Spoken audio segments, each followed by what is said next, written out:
요즘에 크리스마스이기 때문에 카드를 받곤 합니다. 그러나 어떤 카드는 참 주님의 그 성탄 크리스마스와 조화되는 그러한 카드가 있습니다. 그러나 그전보다도 훨씬 더 많은 종류의 카드는 크리스마스와 전혀 관계가 없는 그런, 글쎄요, 그걸 카드라고 해야 될지 모르겠습니다. 자기들 가족 사진, 아니면 그저 여름에 옷을 우통을 벗고 어떻게 찍은 사진들, 웃기는 사진들. 그래서 제가 가만히 생각을 해봅니다. 이게 크리스마스 카드인지 아니면 이게 뭔가. 그래도 과거에는 대부분의 크리스마스 카드는 예수 그리스도에게 또 그와 관계되는 모양이었지만 요즘에는 그와 전혀 관계없는 카드들을 참 많이 받습니다. 그 카드에 적힌 내용들을 보면 대개 크리스마스라는 단어보다는 할리데이라는 단어가 더 많이 쓰여져 있습니다. 크리스마스를 즐기지만은 그러나 그리스도에게 예배하는 것, Christ Mass, 그리스도에게 예배하는 것에 대해서는 별로 관심이 없는 세태이다, 이렇게 보여집니다. 우리가 잘 아는 바와 같이 여기 발보아 파악이 있지 않습니까? 한 10년 정도 됐습니까? 그때까지는 아마 크리스마스 인 발보아 팍 이렇게 이름을 붙였는데 그게 오랫동안 그렇게 되어 왔습니다. 그날 크리스마스 불도 켜고 음악회도 하고 그렇습니다. 그런데 사람들이 왜 거기 특정 종교의 이름 크리스마스를 왜 그게 꼭 붙여야 되느냐 문제가 돼가지고 이름을 바꿨습니다. 이름이 제가 뭔지 모르지만 아마 이렇습니다.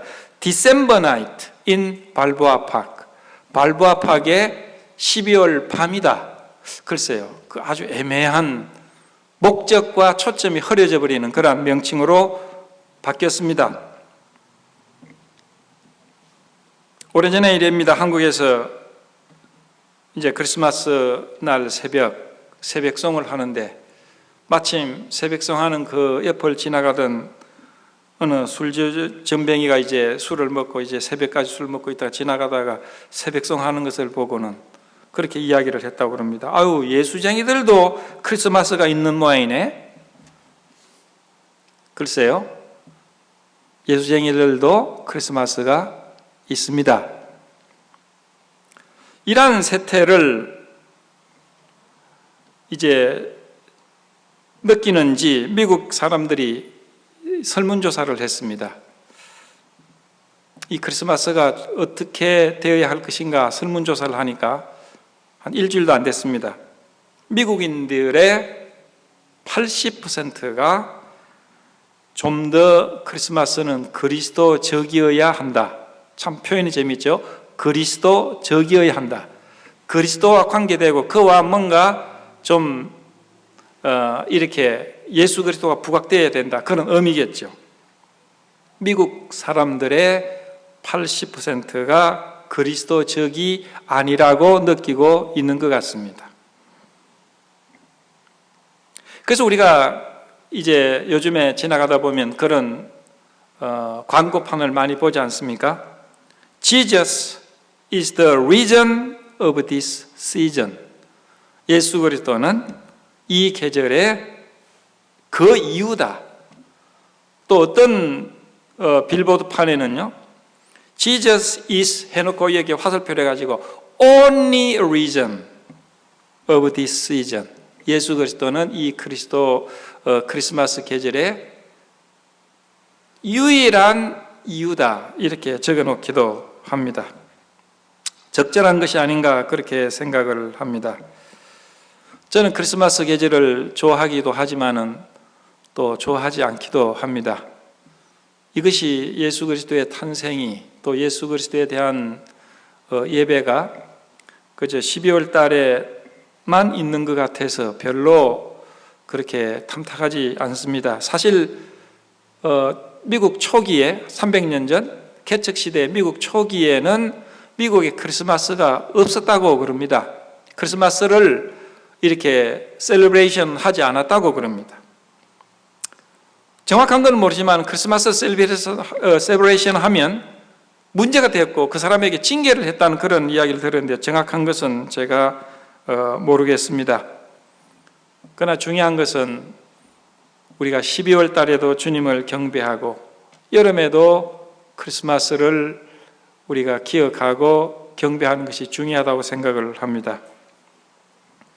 어느 분이 한국에 선교사로 왔던 분이 그런 적이 있다고 합니다. 한여름인데 여름 수양회 때 크리스마스 찬양을 하자고 기쁘다 구주 오셨네 뭐 그런 찬양을 사람들이 다 웃었다는 것입니다. 왜 이게 여름에 크리스마스 찬송을 왜 여름에 하는가? 그러니까 그분이 이야기하기를 자기는 참 왜 이 찬송이 여름에는 하지 못해야 되는가에 대해서 자기는 슬프다고. 그렇습니다. 우리는 크리스마스 찬송이 주로 100장, 120장 이 부분이죠. 여름에 별로 하지 않습니다. 12월 달 이때 우리가 왜 꼭 그때만 성탄절 찬송을 해야 되는가? 여기에 참 모순이 있는 것이 아닌가 그렇게 생각을 합니다. 그러나 우리는 12월 달에 많은 사람들이 주님을 기억하는 것, 또 그렇게 이렇게 문화화되는 것에 대해서 우리는 회피할 수가 없습니다. 왜냐하면 우리가 이 땅에 살고 있기 때문에 그렇습니다. 그러나 우리가 해야 될 것은 상업화되고 세속화되어지는 이 크리스마스에 있어서 진정한 그 의미를 찾는다면 좋을 것입니다. 2000년 전입니다. 로마가 유럽을 지배하고 있습니다. 식민지였던 팔레스타인에는 로마 황제가 임명한 왕이 있었습니다. 헤롯 왕이라고 이야기를 합니다. 더 정확하게는 헤롯 대왕이라고 붙이기도 합니다. 박사들이 동방에서 기이한 별을 보고 찾아옵니다. 놀랍게도 그 별은 계속해서 박사들을 인도해 갑니다. 과거에 천문학이 굉장히 발달되었습니다. 우리가 과거에 2000년 전에는 별로 그 사람들이 잘 모를 것이다 하지만 그러나 그 사람들은 그렇지 않았습니다. 지금 사람들도 훨씬 더 지식이 있었고 총명했습니다. 별을 보고 그들은 아마 서쪽으로 왔을 것입니다. 예루살렘에 도착을 합니다. 아마 큰 왕의 별이기 때문에 큰 왕이 탄생임에 분명하다. 그래서 그들은 왕궁으로 찾아갑니다. 왕궁으로 찾아가가지고 유대인의 왕으로 나신 이가 어디 계십니까? 질문을 합니다. 왕궁에서 난리가 납니다. 헤롯 대왕 외에 누가 왕이 있느냐? 헤롯 가문 외에 누가 왕이 될 수 있느냐? 그들은 소동이 일어납니다. 이 이야기를 듣고 왕이 마음속에 굉장한 부담을 느낍니다. 이 사람들이 범상한 사람들이 아닌데 이렇게 이야기할 때는 뭐가 근거가 있을 것이다. 그래서 왕이 제상들과 서기관들과 지도자들을 모았습니다. 그리고 이야기를 합니다. 그리스도가 어디서 난다고 되어 있습니까? 여러분 성경은 참 재미있습니다. 박사들은 유대인의 왕이 어디서 났나 물었는데요. 헤롯은 그리스도가 어디서 나겠느냐 묻습니다. 굉장히 얼마나 다릅니까? 그건 아마 왕으로 나는 것에 대해서, 나는 사람에 대해서 별로 마음에 좋아하지 않았을 것입니다. 그러나 그는 적어도 그의 아내가 유대인이었기 때문에 성경에 대해서 어느 정도는 알고 있었을 것입니다. 그래서 메시아가 어디서 나는가 상당히 정통하지 않습니까? 우리는 헤롯 대왕이 전혀 모르는 것이 아니에요. 헤롯 대왕은 굉장히 성경에 대해서 어느 정도 일가견이 있었던 사람입니다. 그리스도가 어디서 나겠느냐 묻습니다. 그때 지도자들이 이야기를 합니다. 미가서 5장 2절을 인용을 합니다. 물론 이 마태복음에는 미가서 5장 2절이 여기에 나타나는 것은 미가서에 나타나는 구절과 약간 다릅니다. 미가서에 나타나는 구절을 직접 읽어드리면 베들레헴 에브라다야, 너는 유다 족속 중에 작을지라도 이스라엘을 다스릴 자가 내게서 내게로 나올 것이라. 그의 근본은 상고의 태초에니라. 굉장한 말씀 아닙니까? 유대 베들레헴, 적은 마을입니다. 그러나 이스라엘을 다스릴 자가 여기서 나온다. 근데 그 다스릴 자는 근본은 상고의 태초에, in the beginning. 얼마나 놀라운 것입니까? 그것은 곧 하나님이시라는 것을 강하게 암시하고 있는 것입니다. 그러나 마태복음에는 약간 다르게 이야기를 합니다. 또 유대 땅 베들레헴아, 너는 유다 고을 중에 작을지라도 작지 아니하도다. 내게서 한 다스리는 자가 나와서 내 백성 이스라엘의 목자가 되리라. 헤롯이 가만히 듣습니다. 하나님의 말씀에 베들레헴의 아기로 메시아가 온다. 그리고 박사들에게 이야기를 합니다. 자기의 본심을 숨기면서 박사들에게 이야기를 합니다. 당신들이 베들레헴으로 가십시오. 거기서 아기를 찾으면 저에게 꼭 와서 이야기를 해 주십시오. 어디 있다고. 그럼 저도 그 아기에 가서 경배하겠습니다. 이건 속임수입니다. 죽이기 위해서. 왜? 우리는 다른 구절에서 뭡니까? 2살 이하의 아이들을 다 죽이라고 하는 데서 볼 수가 있습니다. 박사들이 이제 예루살렘에서 나올 때 아마 밤이었던 것 같습니다. 그 별이 인도를 합니다. 베들레헴으로 갑니다. 베들레헴이 한 20리 정도, 한 8km 정도 떨어져 있는 조그마한 동네였습니다. 그리고 거기에서 아기를 만나게 됩니다. 오늘 여기에 나오는 인물들을 우리가 본다면 참 흥미로운 인물들입니다. 여기에 헤롯 대왕입니다. 헤롯 대왕은 유대인이 아닙니다. 박사들은 유대인의 왕으로 나신 이가 누구냐 그렇게 이야기를 했어요. 그 당시에 유대인이 아니었지만 유대인의 왕으로 있던 헤롯은 마음에 굉장한 부담을 느끼지 않을 수가 없었어요. 자기는 유대인이 아닌데 유대인의 왕으로 나셨다 하는 이 엄청난 이야기를 들었을 때 자기 마음속에 위협과 두려움 그리고 시기심이 가득 찼을 것입니다. 이 헤롯 왕은 유대인이 아니고 이두메인입니다. 이두메인은 어떤 족속들이냐? 야곱과 에서의 두 형제가 쌍둥이 형제가 있었던데 에서의 자손을 말합니다. 다른 이름으로는 에돔이라고도 이야기를 합니다. 이 에서의 후손은 이스라엘 백성과 계속해서 갈등 가운데 있고 대적이 됩니다. 그래서 구약에 보면 이 에돔에 대해서 하나님의 저주가 있습니다. 왜? 형제 이스라엘을 핍박하고 돕지 않았기 때문에. 좌우지간 이 이두메니였던 헤롯은 로마 황제에 의해서 유대인의 왕으로 책봉을 받습니다. 그것이 BC 40년경입니다. 그 뒤에 헤롯 대왕이라고 불리워지게 되고 그는 성질이 포악했습니다. 그리고 잔인한 사람입니다. 감히 그에게 반대 의견을 말할 수가 없었습니다. 그는 그의 아내와 그녀의 두 형제를 죽입니다. 자기의 어머니도 죽게 만듭니다. 그는 유대인들에게 환심을 사기 위해서 유대인들의 하스몬가의 제사장 손녀와 결혼을 합니다. 왜? 유대인들을 지배하기 위해서. 그는 약 10명의 아내를 취합니다. 폭군 중에 폭군입니다. 잔인합니다. 음흉한 자입니다. 그는 BC 4년에 그는 죽게 됩니다. 여기에 등장하는 두 번째 사람들은 박사들입니다. 요즘에 박사라고 번역을 하지만은 그러나 이 사람들은 원에 보면 마고이라고 되어 있습니다. 이것은 별을 연구하는 그 당시의 학자들을 말합니다. 이 사람들은 지식이 있었고 불을 가진 유능한 사람들이었습니다. 이 사람들이 동쪽 어디에서 구체적으로 왔는지 모르지만 먼 길을 왔음에 분명합니다.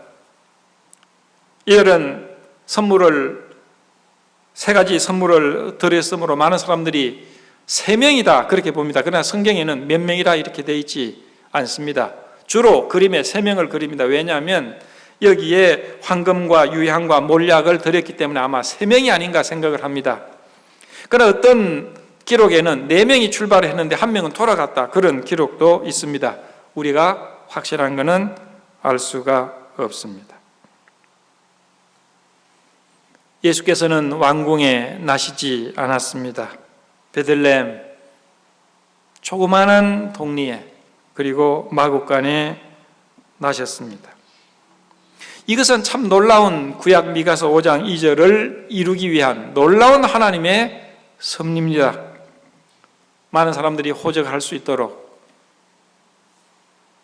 요셉은 자기가 이제 베들레헴의 고향이기 때문에 호적을 하기 위해서 갈릴리로서 출발해서 베들레헴에 도착을 합니다. 그때 정혼한 마리아가 출산을 합니다. 정확하게 그 시간과 그 장소가 매칭이 됩니다. 하나님의 그 놀라운 섭리는요, 1초의 오차도 1cm의 오차도 없는 만큼 정확하게 예언이 이루어집니다.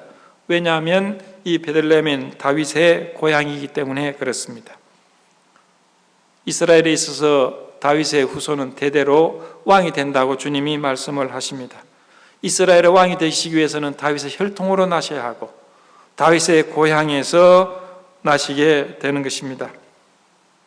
베들레헴이라는 이 말은 우리가 잘 아는 바와 같이 빵집이라는 떡집이라는 의미를 가지고 있습니다. 뭘 보여줍니까? 요한복음 6장 48절에 예수 그리스도는 생명의 떡이 되시는 것입니다. 여관에 아무도 묵을 집이 없었습니다. 말구유간에 나십니다. 왜 그렇습니까? 그분은 하나님의 어린 양이시기 때문에. 이런 양이 병원에, 양이 호텔에서 나지 않습니다. 양은 마구간에 납니다. 보라, 세상지를 지고 가는 하나님의 어린 양이다 그랬습니다. 사실 6km 내지 8km 떨어져 있는 이 베들레헴은 목장지대였습니다. 그래서 많은 사람들이 6월절에 혹은 명절에 제사를 지내기 위해서 옵니다. 로마 그 제국에 있어서 수많은 흩어져 있는 유대인들이 예루살렘에 양을 가지고 올 수가 없어요.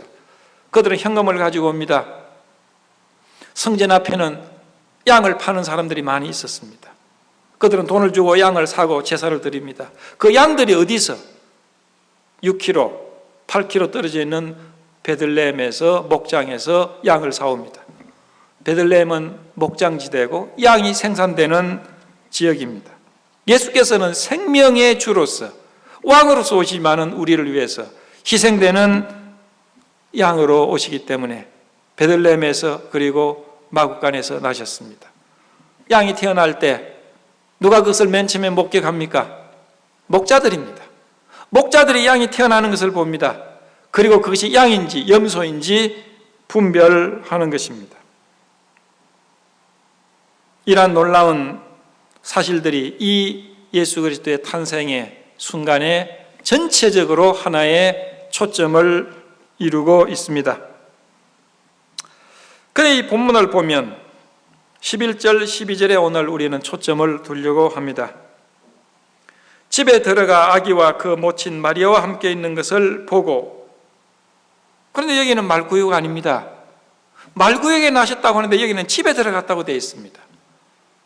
우리가 가끔씩 크리스마스 장식을 하거나 카드에 보면 예수 그리스도께서 말구유에 나시고 목자들이 거기에 몇 명이 서 있고 양도 소도 있고 그 옆에 이제 3명의 박사들이 서 있는 그림을 봅니다. 그러나 그 그림은 정확한 그림이 아닙니다.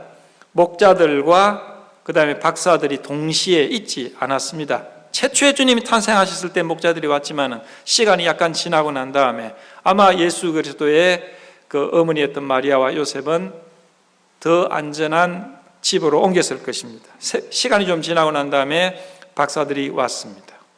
그리고 그 집에서 예수 그리스도를 만납니다. 그리고 그들은 엎드려 아기께 경배했습니다. 오늘 여기서 우리는 첫 번째 진정한 크리스마스 예배를 드리기 위해서는 그들처럼 예수 그리스도를 경배해야 합니다. 영어로는 이 박사들을 와이즈맨이라고 번역하기도 합니다. 적절한 번역이라고 생각을 합니다. 그들은 지식이 있을 뿐만 아니고 지혜로운 사람이었습니다. 우리는 그들의 짧은 구절 속에서 우리는 그들이 참 지혜로운 사람이라는 것을 봅니다. 그들은 지식적으로 많은 것을 가지고 있었지만 그러나 그들은 지혜로운 사람들이었습니다. 그들의 경배는 오늘 우리에게 예배를 가르쳐 줍니다. 그들은 엎드려 경배했다 이렇게 되어 있습니다. 경배라는 이 낱말 자체가 헬라어에는 엎드려서 절한다는 의미를 가지고 있고 더 정확한 게는 엎드려서 뭡니까? 예배 대상에게 키스한다, 입 맞춘다는 의미를 가지고 있습니다. 그래서 시편 95편 6절에는 오라 우리가 굽혀 경배하며 우리를 지으신 여호와 앞에 무릎을 꿇자. 이것이 예배에 대한 아주 가시적인 정확한 표현을 하고 있습니다. 엎드려서 경배하는 것입니다. 그들의 육신적인 몸이 엎드려서 경배하는 것뿐만 아니고 그들의 생각과 그들의 의지가 그리스도에게 굴복되는 것을 말합니다. 어떤 의미에 보이지 않는 주님 앞에 우리는 진정한 예배를 드리기 위해서 보이지 않는 우리의 의지와 우리의 감정과 우리의 생각이 굴복하는 것이 더 중요합니다. 고린도후서 10장 5절에 보면 모든 생각을 사로잡아 그리스도에게 복종케 한다 그랬습니다. 우리는 예배 시간에 경건한 모양은 보일 수 있습니다. 그러나 경건한 능력은 부인하는 생활을 살 수가 있습니다. 예배 시간 1시간, 우리는 1년에 52번 정도 드립니다. 오늘이 51번째 주일입니다. 우리는 습관화되어 있을 수 있습니다. 그러나 중요한 것은 이 1시간 동안에 우리의 의지가 주님 앞에 굴복하는 것입니다. 모든 생각이 그리스도에게 굴복되어지는 것입니다. 우리는 때때로 예배 시간 속에 하나님의 뜻과 나의 뜻이 투쟁할 수가 있습니다. 하나님의 뜻보다 나의 뜻이 더 우선할 수가 있습니다. 하나님의 뜻과 나의 뜻이 대립될 때 나의 뜻을 그에게 굴복하는 것이 진정한 예배입니다. 이것이 제사입니다. 로마서 12장 1절에 뭐라고 그랬습니까? 자비하심으로 권하노니 너희 몸을 산 제사로 드리라. 여러분, 이거는 굉장히 깊은 의미가 있습니다. 우리 지난 수요일 날 성경 공부를 통해서 이 문제를 이야기를 했습니다. 산제사는 무엇입니까? 재물이 죽지 않고 살아있는 것입니다. 그러나 죽음을 경험하는 것을 말합니다.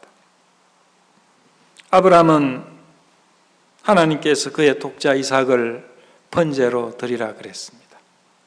그리고 그를 장작 더미에 놓고 칼을 빼서 그를 죽이기로 결심했습니다. 아무런 의심도 없고 아무런 주저함도 없고 망설임도 없이 그를 죽이려고 합니다. 하나님은 그때 그 순간에 그것을 제지합니다.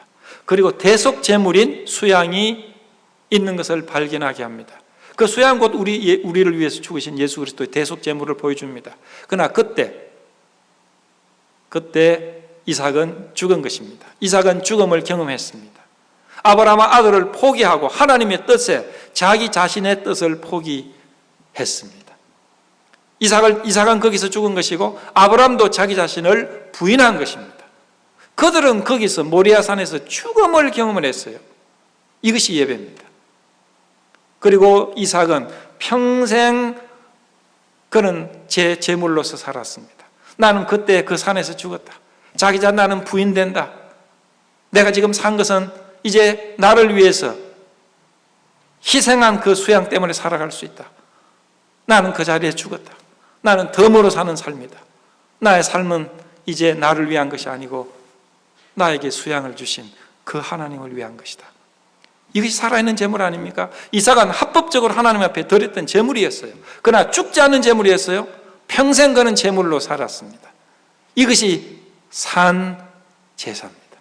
로마서는 우리에게 뭘 보여줍니까? 우리 자신이 그러한 산 제물로 살아갈 때 그것이 영적 예배라고 그랬습니다.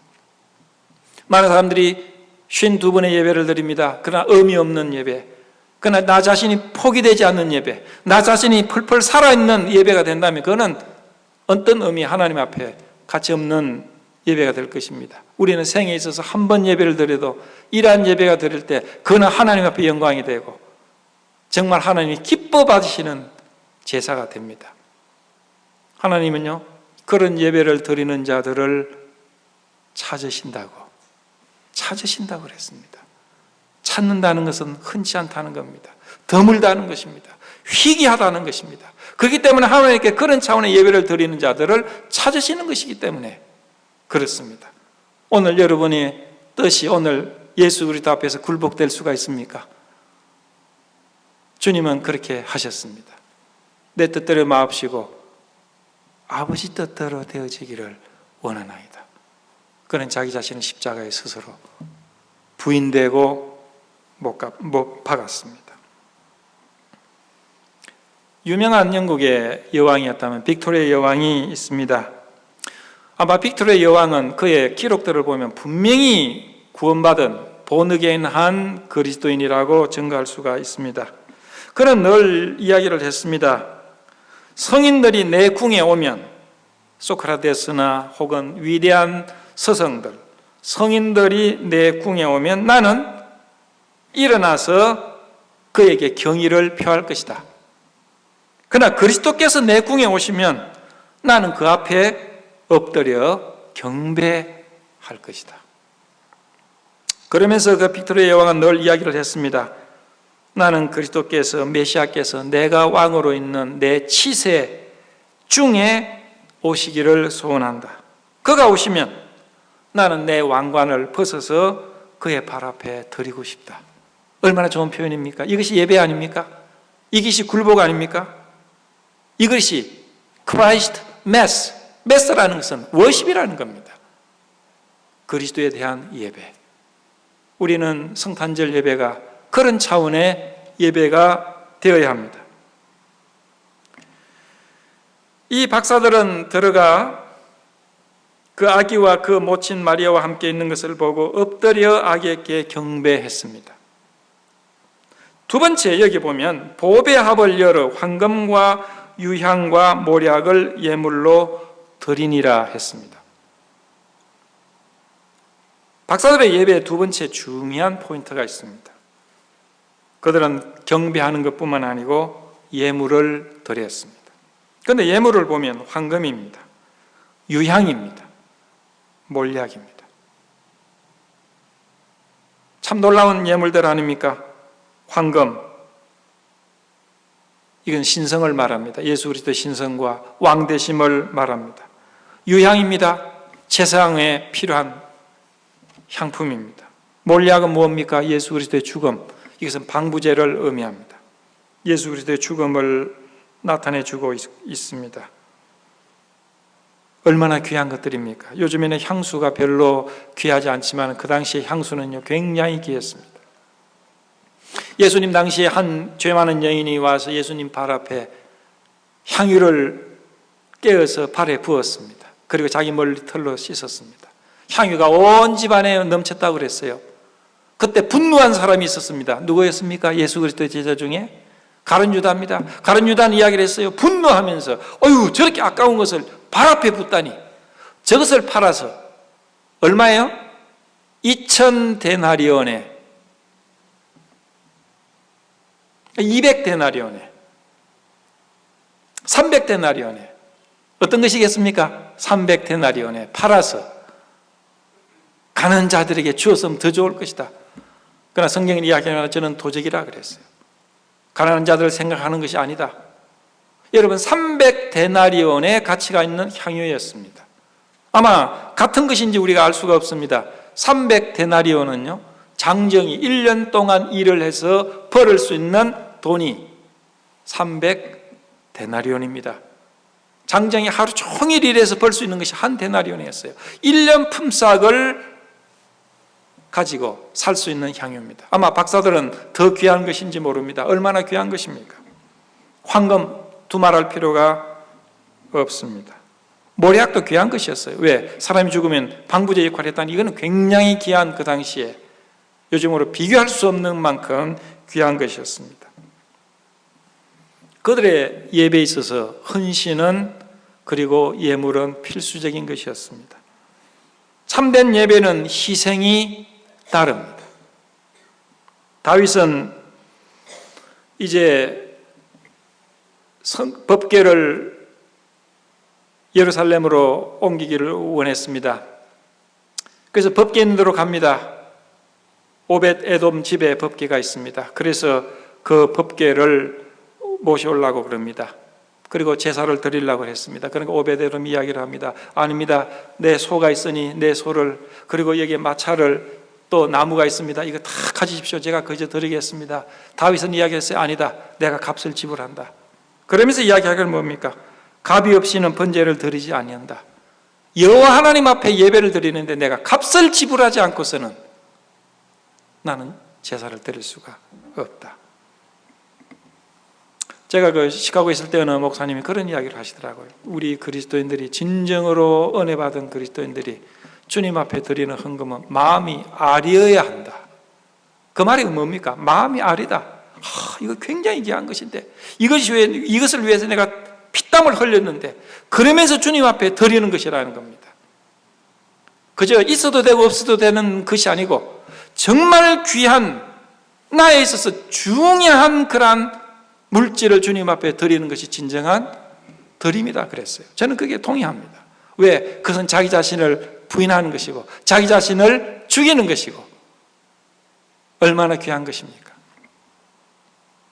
헌금은 마음을 아리도록 드려야 한다. 이것이 진정한 드림의 어떤 정신을 저는 반영한다고 봅니다. 이것은 액수라기보다도 주님은 가난한 과부가 자기의 전 재산이었던 적은 2렙돈을 드렸어요. 부자에게는 그냥 아무것도 아닐 것입니다. 그러나 그 가난한 과부에게는 그것이 그의 오늘 먹을 양식이고 그에게 꼭 필요한 생명의 피와 같은, 그러나 그는 주님 앞에 드렸어요. 주님의 씻어내는 것은 굉장히 큰 걸로 보시고 귀한 걸로 보셨어요. 그 여인이 그것을 헌금궤에 넣었을 때 그 여인의 마음이 아리지 않았겠습니까? 우리가 이 선물을 드리는 것은 사람이 아닙니다. 천지를 지으신 주 여호와 하나님이시고 우리를 위해서 생명을 버려주신 주님이십니다. 그분에게 우리가 무엇을 아깝다고 할 수가 있겠습니까? 그들은 그러한 예물을 드렸습니다. 12절에 보면 꿈에 헤로데게로 돌아가지 말라 지시함을 받아 다른 길로 고국에 돌아가니라. 세 번째에 있어서 그들의 예배에 있어서 중요한 점은요, 그들은 하나님의 지시, 하나님의 뜻에 순종했습니다. 엎드려 경배하고 예물을 드리는 것만큼 귀중한 것이 없습니다. 그러나 그것이 다가 아닙니다.